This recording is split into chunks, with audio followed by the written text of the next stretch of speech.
오늘은 고난을 이겨내는 영적 능력, 고난을 이겨내는 영적 능력이라는 제목으로 말씀을 상고합니다.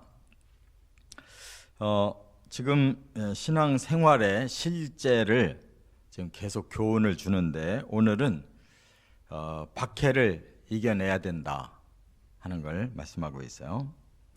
신앙생활을 하면 왜 꼭 고난이 따르느냐? 당연합니다. 사탄이 이걸 제일 싫어하기 때문에.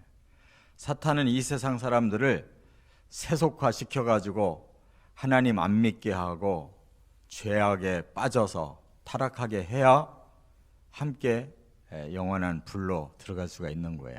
그래야 하나님이 일을 방해하는 건데, 그 목적이 지금 이 마지막 때에 최후의 발악을 하고 있는데, 신앙생활 잘할수록 사탄에게 표적이 되고 있다는 것을 깨달아야 되고, 또 우리는 실제로 죄성을 가지고 있는데 내 안에 이런 욕망 덩어리가 있는데 이거를 신앙생활로 해결을 해야 되기 때문에 이 영적 싸움이 있지 않을 수가 없습니다. 그래서 가족끼리도 영적인 상태가 다르면 맨날 영적 싸움 하게 돼 있고, 직장 가도 사업해도 대인관계, 이 세상 사는 동안에 이 죄의 문제와 계속 부딪힐 수밖에 없어요. 이걸 우리가 이겨내야 되고, 또 상대방에게서 당하는 그런 모든 피해를 잘 극복해내야 된다, 그 말입니다. 그래야만 이제 천국도 갈 수 있고, 또 우리가 하나님이 주신 언약도 이루어지고 구원도 받고, 이렇게 결과를 우리가 내다보고 이걸 이겨내야 된다는 거예요. 그럼 어떻게 이겨내느냐? 그냥 우리 보고 이겨내라고 말씀하지 않고 그럴 능력을 우리에게 주셨다는 거예요. 그래서 그것이 무엇이냐? 그 능력을 우리가 소유하면 되는 거예요. 이게 신앙생활 속에서 이 능력이 나타나야 되는데 세 가지 능력이 있는 거예요. 첫째, 32절부터 35절에 보면 천국을 바라보는 소망, 이게 능력이에요. 우리에게는 천국이 있고 그 천국을 소망하는 이상 이 땅의 박해와 고난은 극복할 수가 있는 거예요. 내일이 없는 사람은 그냥 오늘 극복할 힘이 없어요. 그러나 내일이 뭔가가 기다리는 사람은 오늘을 이겨내고 내일을 맞이하는 거예요. 우리 그리스도인들은 천국이 있기 때문에 이 세상에 어떤 어려움도 어떤 손해도 감수할 수 있다, 그 말입니다. 여기 보니까 이미 핏된 삶을 우리가 이제 살기 시작하면서 지금까지 돌아볼 때 어떤 삶이었느냐? 고난의 큰 싸움이었다. 그렇잖아요. 예수 믿고 여러분들이 세상 복 많이 받고 늘 평안하고 승승장구했습니까? 그런 예가 드물어요.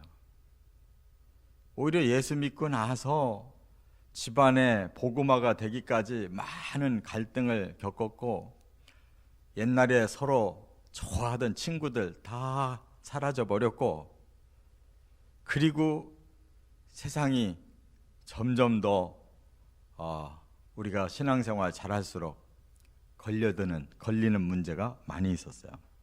그래서 고난이라고 하는 큰 싸움이 있었다. 그런데 우리가 견뎌내지 않았느냐? 그것을 생각하라 그랬어요. 생각하라는 것은 상기해서 과거에도 이겼는데 지금 못 이기겠느냐, 이렇게 스스로 우리가 마음을 다지라는 거예요. 또 하나, 비방받고 환난받고 구경거리도 되고, 이 말은 뭐예요? 비방이라는 거는 그냥 말로만 비난받는 거예요. 근데 환난이라는 거는 내게 고통이 들어오는 거예요. 조롱거리라는 것은 그것이 많은 사람들에게 수치를 당하는 거예요. 그러니까 점점 커지는 겁니다. 말로만 욕하는 거는 그냥 한쪽 귀로 듣고 한쪽 귀로 흘리면 돼요. 그런데 환난, 내게 고통이 오는 거예요. 손해가 오고. 이거는 내가 견딜 수밖에 없잖아요. 근데 조롱거리, 다른 많은 사람들에게 동시에 이런 걸 당한다. 그러면 그건 정말 힘들잖아요. 뭐 그걸 극복하기에는 대단한 뭔가가 있어야 된다 그 말이에요. 뿐만 아니라 여기 보니까 스스로 그들의 동료가 된다 그랬어요. 이 말이 뭐예요? 과거에 박해 시대에는 잘 믿는 사람들이 먼저 감옥에 들어가잖아요. 그러면 많은 사람들이 떨어지는 거예요. 나 감옥까지 갈 용기는 없어. 그런데 그 감옥을 찾아가서 그 동료를 위로해주고 도와주는 사람들이 있단 말이에요. 그는 감옥에 있는 사람이나 진배 없는 거예요. 언제 붙잡힐지 모르는 거예요. 그런데도 찾아가서 그들을 위로해 주었대요.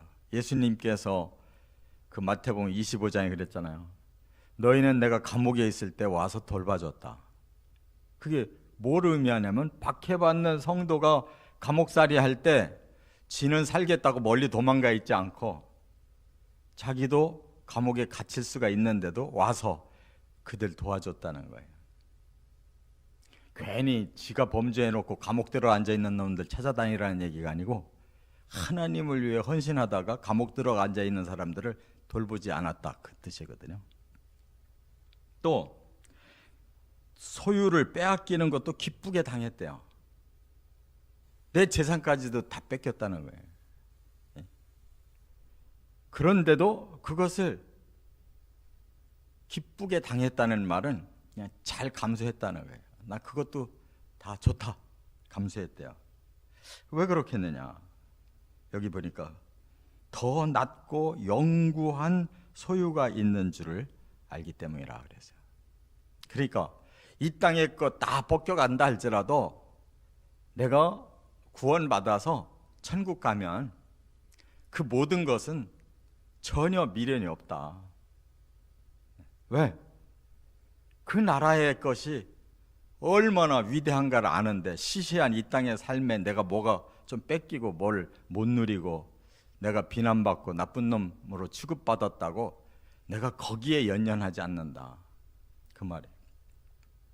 그래서 초대교회 때부터 지금까지 정말 그 현장에서 고난이 오는 때도 불구하고 그걸 참고 때로는 순교까지 한 분들은 다 이 믿음이 있었기 때문에 천국까지 내가 가면 이 모든 것은 다 극복할 만하다. 여기 그 말씀을 하면서 담대하라 그랬어요. 담대하라. 이 담대라는 말이 이런 뜻이 있어요. 팔레시아라고 그러는데 이 팔레시아라는 말은 두 가지 단어가 합해졌거든요. 파스라는 단어, 언제나 그 말이에요. 그 다음에 레시스라는 말은 연설하다라는 말이에요. 그 말은 뭐예요? 내게 지금 비방도 오고 환난도 오고 조롱거리도 오고 감옥도 갇히고 했는데 언제나 나는 말한다는 거예요. 뭘 말하겠어요? 바로 복음을 말하는 거죠. 너희가 지금은 나를 가둘지라도 복음은 나를 구원시키고 오히려 너희가 그 복음을 믿지 않으면 너희는 멸망당하는 거다. 감옥에 앉아서 거꾸로 그들에게 구원받으라고. 나는 감옥에 있어도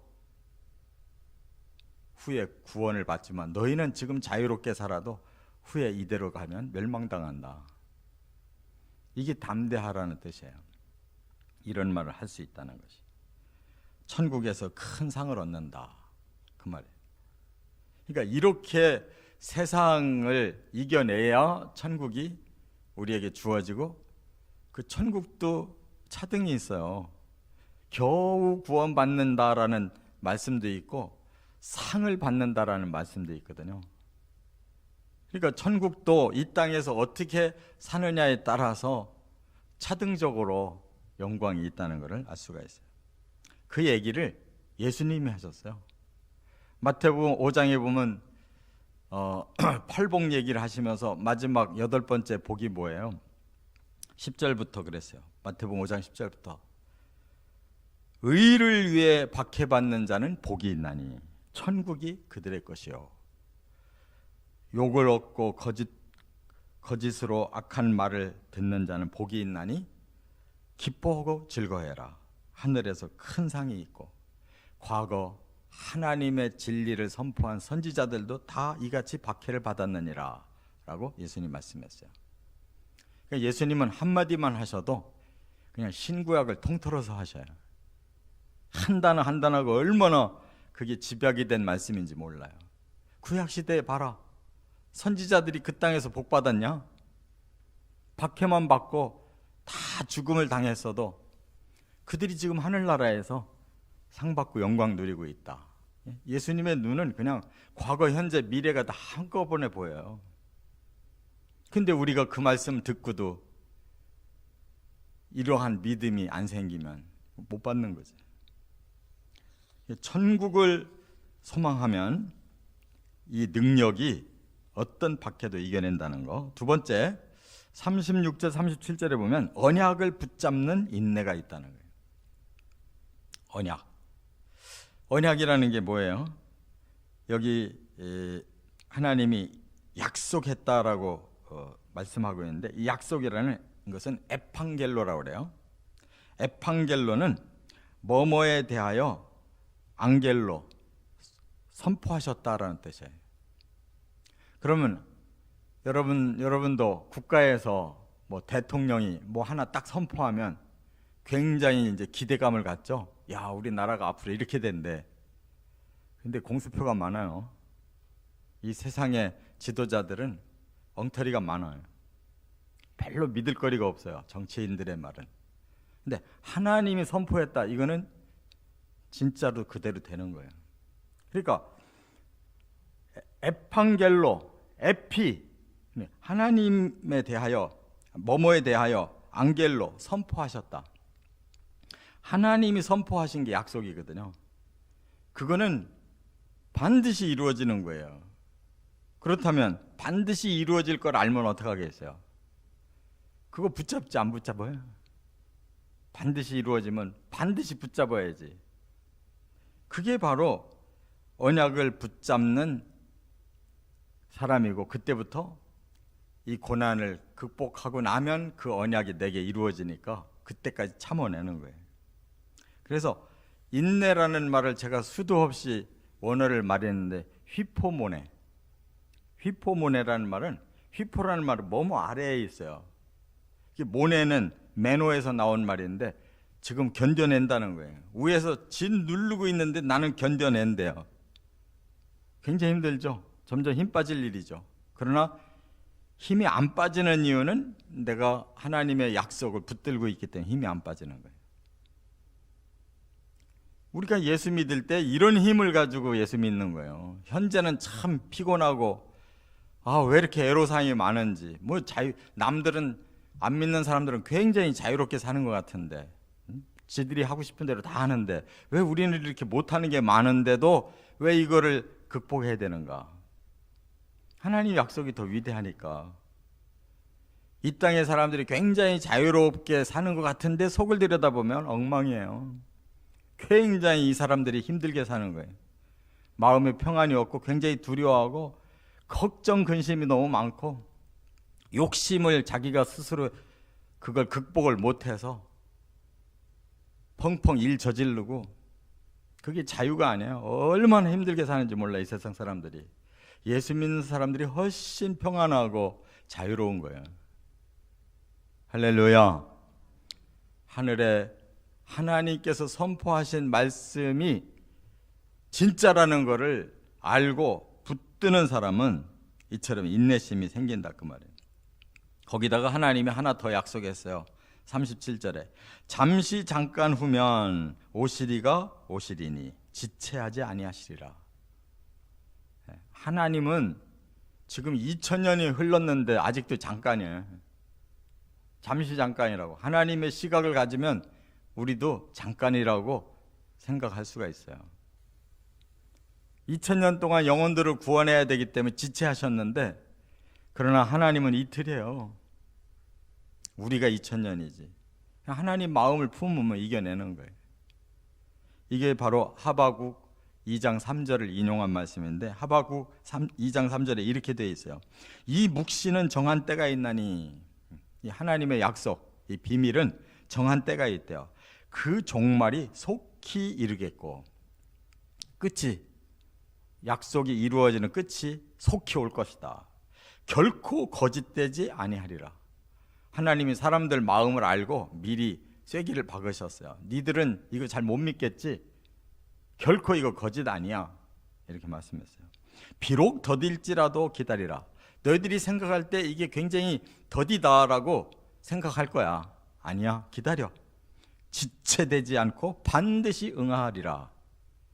하나님이 이렇게 쐐기를 박아놨어요. 하바국에. 이렇게 언약은 굳게 믿고 참아내기만 하면 되는 것이다, 그 말. 하나님의 말씀을 꼭 붙잡고 인내하시기를 바랍니다. 끝으로 세 번째, 38절 39절, 영혼 구원을 확신하는 믿음. 결국 이제 믿음으로 이 모든 걸 다 극복하는 건데요, 여기 특별히 영혼 구원을 확신하는 믿음이라고 여기 39절에 그랬거든요. 그러면서 먼저 38절에는 믿음을 소개하고 있어요. 우리가 어떤 믿음을 가져야 되느냐? 여기 38절에 나의 의인은 믿음으로 말미암아 살리라. 또한 뒤로 물러가면 내 마음이 그를 기뻐하지 아니하리라. 이 내용이 어디 나오냐면 하박국 2장 4절에 나와요. 하박국서가 유명한 거는 바로 이 믿음. 의인은 믿음으로 말미암아 살리라. 그게 무슨 말이에요? 의인은 굉장히 이 세상에서 고통받거든요.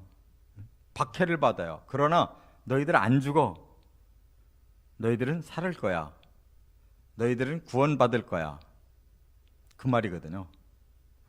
의롭게 살으면 고난이 있고 박해가 있고 곧 죽을 것 같아도 하나님 그렇게 안 놔둬. 너희들을 반드시 구원하는 날이 올 거야. 그랬어요. 그런데 사실상 많은 사람들이 죽었거든요. 다 사형당하고 짐승에게 물려 죽고 십자가형에 불태워 죽이고 다 죽었잖아요. 언제 살았어요? 여기 뒤에 비밀이 뭐예요? 우리는 뒤로 물러가 멸망할 자가 아니요 오직 영혼을 구원함에 이르는 믿음을 가진 것이니라 그랬어요. 여러분, 그들의 육체는 불태워졌고 사자에게 물려 죽었고 형편없이 고통받고 죽었는데 그들의 영혼은 어떻게 됐을까요? 구원받아서 그 즉시로 하나님의 낙원으로 간 것이다, 그 말이에요.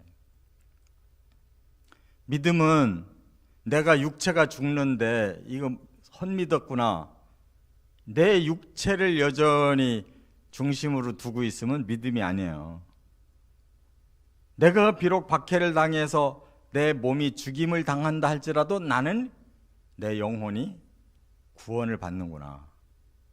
그리고 예수님이 오시는 날은 내 죽었던 몸이 살아나서 완전한 구원이 이르는구나. 이게 진짜 믿음이라는 거예요. 영혼만 구원받아도 우리는 아무 걱정할 게 없다는 거예요. 영혼이 구원받으면 후에 우리 육체가 부활할 것이기 때문에. 박해로 죽으나 늙어서 죽으나 사고로 죽으나 물에 빠져 죽으나 죽는 건 똑같잖아요. 박해로 죽는 게 가장 영광스러운 부활에 참여하는 방법이에요. 그게 하늘나라에 상이 있기 때문에. 그 박해가 힘들어서 그런 거지 그것만 극복할 수 있는 힘이 있으면 되는 거예요. 그게 바로 믿음이라는 거예요. 의인은 박해로 죽을 수 있으나 그 영혼을 하나님이 살리시고 후에 그 육체까지 구원하시리라. 이렇게 믿으면 그 사람은 그 믿음대로 되는 것이다. 할렐루야. 그러니까 우리가 육체를 너무 사랑하는 사람은 자기 몸을 희생 못해요. 그 사람이 이 육체를 내가 이 땅에서 버릴 수가 없어. 내가 뭔가 잘 먹고 잘 살고 나를 높이고 내가 하고 싶은 일을 하려고 내가 이 땅에 살지, 나가 죽는다는데 무슨 필요가 있어. 육체를 놓치지 못하는 사람은 그는 믿음이 없는 사람이에요. 이 땅에서 내 몸이 희생된다 할지라도, 내가 예수를 믿기 위해서 이 내 몸을 버리게 된다 할지라도 나는 그걸 각오하고, 나는 내 영혼만 하나님 앞에 구원받는다면 나는 그 감당할 수 있다. 예수님이 그랬잖아요. 네 몸을 죽이고 죽이는 자들을 두려워하지 마라. 네 몸뿐만 아니라 네 영혼까지 죽이는 자를 두려워하라. 세상의 사람들은 우리 영혼을 죽이지를 못해요. 몸만 죽이는 거예요. 그래서 우리의 영혼은 그 순간 살아서 구원에 이르는 거고, 몸은 후에 다시 부활해서 구원에 이를 거니까 결코 잃는 것이 아니다. 없어지는 게 아니다. 이렇게 말씀하면서 뒤로 물러가지 마라. 믿음은 결코 물러가는 게 아니다. 계속 전진하는 것이다. 사는 날까지 계속 믿음으로 나가는 것이다. 이렇게 말씀했어요. 오늘 천국의 소망이 있다면 하나님의 약속을 붙들고 인내만 할 수 있다면, 그리고 몸을 죽일지라도 영혼을 살리시는 그 하나님을 믿는다면, 우리는 이 땅에 어떤 박해도 예수 믿는 일 때문에 우리가 손해를 입는다 할지라도 다 극복하고 끝내 하나님이 주시는 그 천국에 도달할 것이다. 이런 믿음으로 사시기를 주의 이름으로 축원합니다.